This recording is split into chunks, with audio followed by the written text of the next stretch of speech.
अयोध्या अपनी आध्यात्मिकता और भक्ति के लिए जाना जाता है।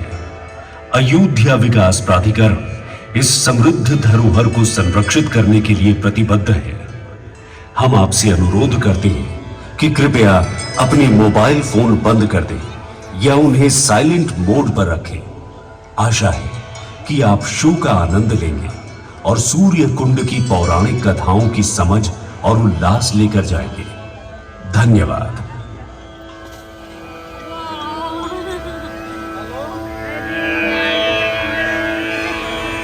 अरे मेरे फोन से बनाओ।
मैं अयोध्या नगरी सूर्यकुंड प्रांगण में आपका स्वागत करती हूँ। आप सब उपस्थित लोगों को मैं सूर्यकुंड की महिमा सुनाती हूँ।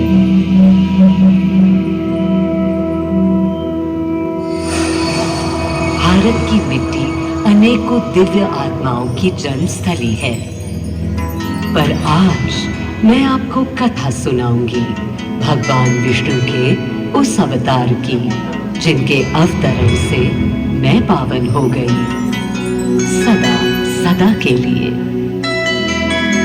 मां कौशल्या की गोद में जन्म लिया मर्यादा पुरुषोत्तम श्री राम ने अधर्म के नाश के लिए, धर्म की विजय के लिए।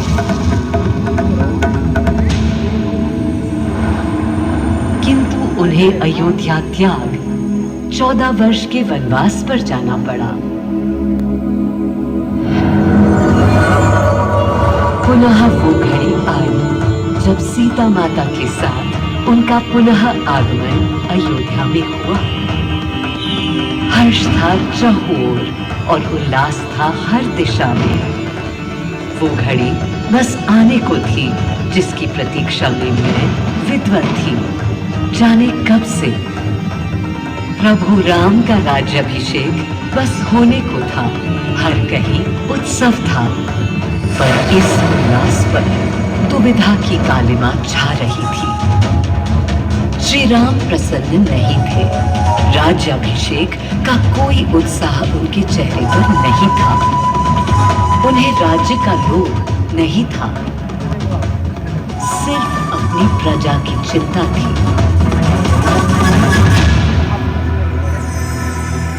सबके मन में एक ही प्रश्न था, कौन हल कर सकेगा श्री राम की इस दुविधा को, मिटा सकेगा इस अंधकार को?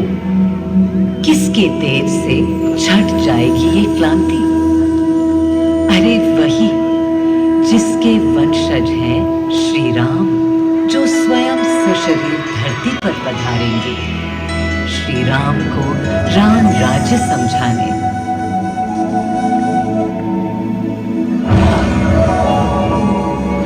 ये गाथा उस शक्ति पुंज की है जो पृथ्वी पर जीवन और सृष्टि का केंद्र था, है और रहेगा। वो अखंड शक्ति स्रोत जो दिशा दिखाता है सतत अनवरत, जिसने श्री राम का मार्ग प्रशस्त किया, आदि नारायण सूर्यदेव। अयोध्या वासियों को भी प्रभु श्री राम की इस दुविधा का आभास होने लगा था। देखा क्या? तुमने देखा क्या? कितने सकुचाई से श्री रघुवीर थे। पद की प्रसन्नता या दर्प निर्प होने का ललक या उमंग कोई कुछ भी तो दिखी नहीं। मुकुट सामने रख कितने अधीर थे। वे तो थे अधीर नहीं, हाँ थोड़े गंभीर थे। सौम्य मुखमंडल पर निर्बलों की पीड़ा थी, दीनहीन असहाय वंचितों का दर्द था। उनके लिए मुकुट अथवा राज सिंहासन वैभव का लोभ नहीं। अब कैसे सुखी दिखे जब तक सुखी सारे लोग नहीं। तब दिशा निर्देशन के लिए श्री राम ने स्वयं सूर्यदेव का स्मरण किया।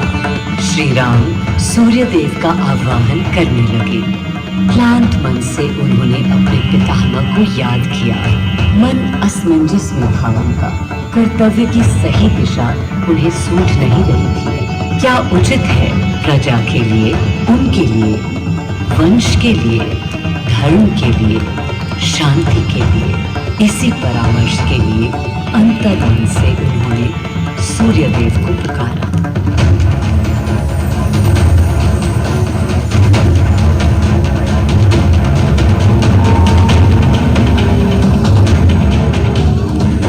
मैं अयोध्या पवित्र से पवित्रतम हो गई हूँ। आज स्वयं श्री राम ध्यानरत हैं, मर्यादा पुरुषोत्तम आवाहन कर रहे हैं, उन सकारात्मक शक्तियों का संचार कर रहे हैं जो उन्हें, मुझे और मेरे यानी अयोध्या के हर निवासी को अनंत काल तक सही दिशा दिखाएंगी। संभव है स्वयं सूर्यदेव सशरीर पधारे अयोध्या की धरा पर।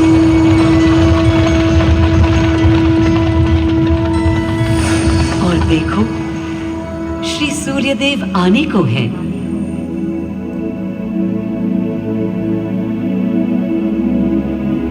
उनकी पहली किरण के स्पर्श से कलियां एक एक कर खिलने लगी। जीवन की कांति हर ओर धीरे धीरे फैलने लगी।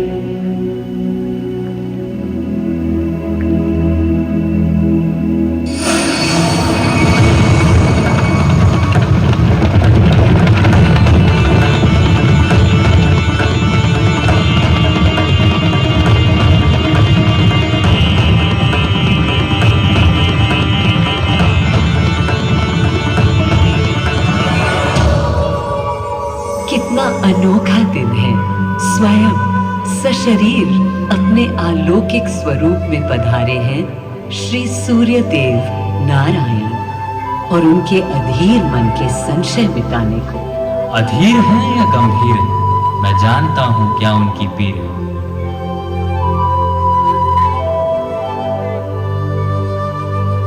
मां कौशल्या को प्रणाम।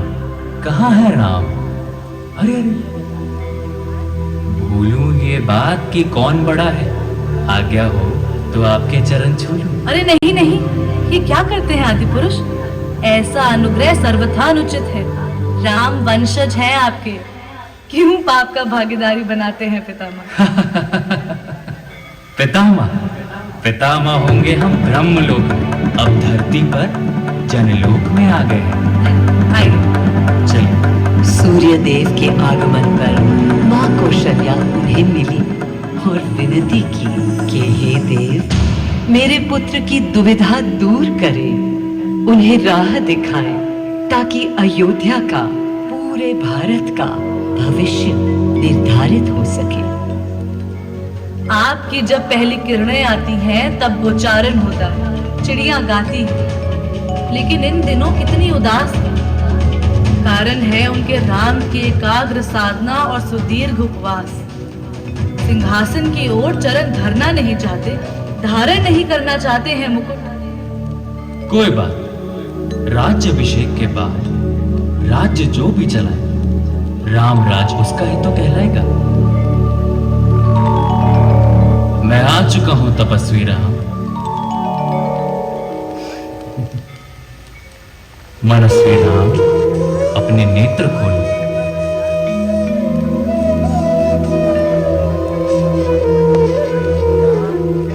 प्रणाम पितामह, प्रणाम। प्रणाम मेरे राम, प्रणाम। पितामह, राम राज्य क्या है? राम स्वयं पूछ रहे हैं कि राम राज्य क्या है। पुनर्ता नया प्रश्न है। अभी तो आप कह रहे थे जो भी मैं चलाएगा। कह रहा था कि राम राज्य में राम के लिए भी विधान होंगे।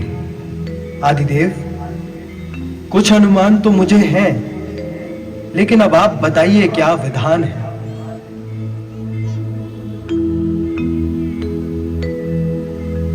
राम राज्य आशय कल्याण है, निर्बलतम मानव का त्राण, भय हो ना भीति हो, मुख्य राम राजनीति जन जन की प्रीति हो, लोक संरक्षण हो, सत का आभास हो, परमानंद प्राप्ति हेतु मंगल उद्भास हो, प्रेम परम तत्व हो, सब में समत्व हो, दैहिक दैविक या भौतिक संतापों की औषधि अचूक राम बाण है। राम राज्य आशय कल्याण है, निर्बलतम मानव का त्राण है, प्रमोदित अपंतव हो, आस्था का घनत्व हो, वैभव विशाल, मेघ करे वर्षा और सदा ही सुकाल,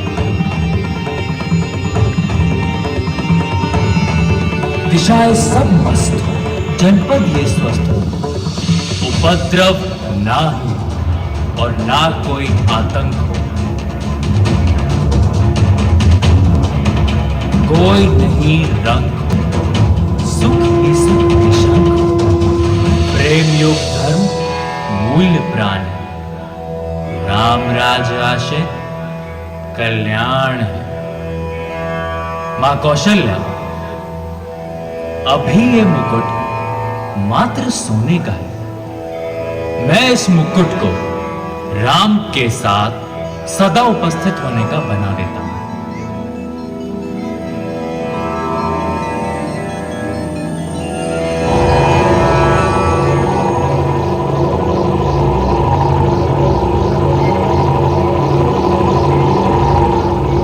स्वयं सूर्यदेव ने मेरी यानी अयोध्या की धरती पर श्री राम को राम राज्य का वर्णन सुनाया, उसका आधार रखा और उनके मुकुट को अपनी रश्मियों से आशीर्वाद दिया। श्री राम के नेतृत्व में हर ओर खुशहाली, प्रेम, शांति और संयम फैला। हर ओर रोशनी, प्रकाश और जीवन का संगीत गूंजने लगा।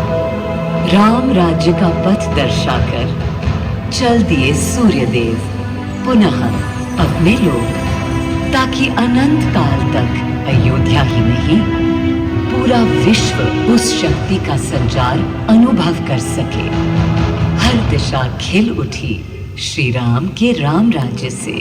सूर्यदेव के स्पर्श से पावन हुई मेरी धरा, पर जहां उनका रथ रुका था वहां स्वयं यह कुंड बन गया। समय बदला, मेरा और इस कुंड का स्वरूप भी बदलता गया। स्कंद पुराण के अनुसार यह स्थल घोषार्क तीर्थ के नाम से भी जाना जाता है। जब प्रतापी राजा घोष यहाँ आए और उन्होंने ऋषियों को यहाँ स्नान करते देखा तो स्वयं भी किया, जिसके बाद उनका शरीर दिव्य, निरोगी और अलौकिक हो गया। और इसी कुंड के जल से उनकी काया भी कांतिमय हो गई। यहाँ की गई उनकी घोर तपस्या का तेज आज भी अनुभव किया जा सकता है। दिन बीते, साल बीते और फिर अनेकों सदियों के बाद राजा दर्शन सिंह यहाँ आए। यही तपस्या करने के बाद उन्होंने यहाँ सूर्य मंदिर, कुंड और चारों ओर घाट का निर्माण कराया, जिससे यहाँ की प्रजा भी इस अलौकिक कुंड का लाभ उठा सके। सूर्यदेव के महात्म्य से मैं अयोध्या और तेजमय हो गई, और इसका प्रमाण इस सूर्य कुंड और समीप स्थित गरिमा में सूर्य मंदिर से स्थापित हो जाता है।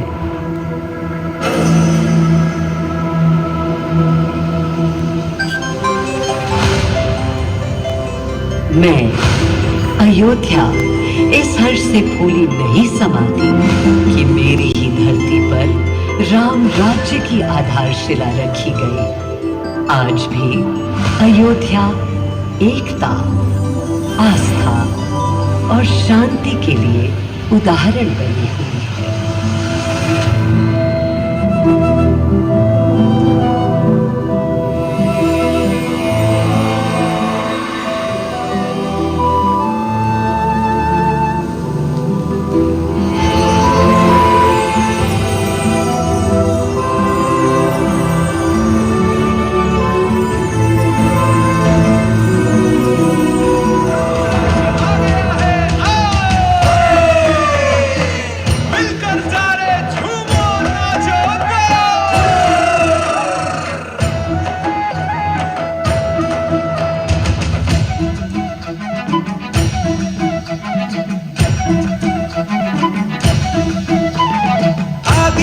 महिमा को राम राज गरिमा से, आदिदेव महिमा को राम राज गरिमा से अपना लो चितलाए, अपना लो चितलाए। आदिदेव महिमा को राम राज गरिमा से अपना लो चितलाए, अपना लो चितलाए।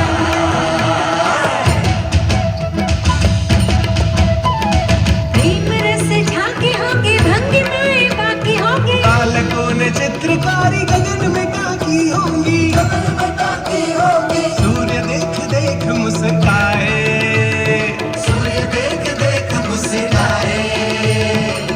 अपना लो चितलाए, अपना लो चितलाए। आदिदेव महिमा को राम राज गरिमा से अपना लो चितलाए। था, लेकिन सामने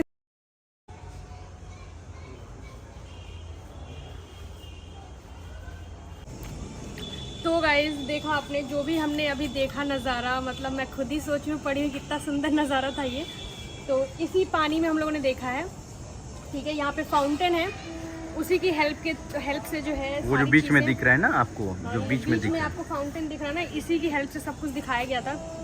और इतना सुंदर था, इतना सुंदर, मतलब मैंने वीडियो कॉल्स वगैरह पे देखा था।